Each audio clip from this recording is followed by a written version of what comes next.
Hello and welcome to a new video from Preffs, and this video we are going to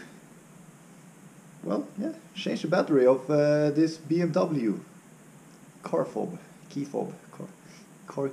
Well, anyhow, it's super easy and all takes like 10 seconds, so hang on. So this key is for BMW e60 and e91, I think, and probably newer as well.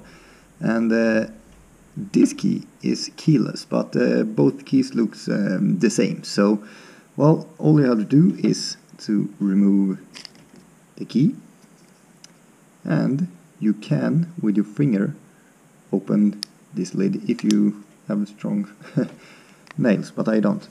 So all you have to do is like flip this one open, and yeah, falls right off. And here we go. So if you found the video interesting or helpful, press the like, and don't forget to check out my other vlogs.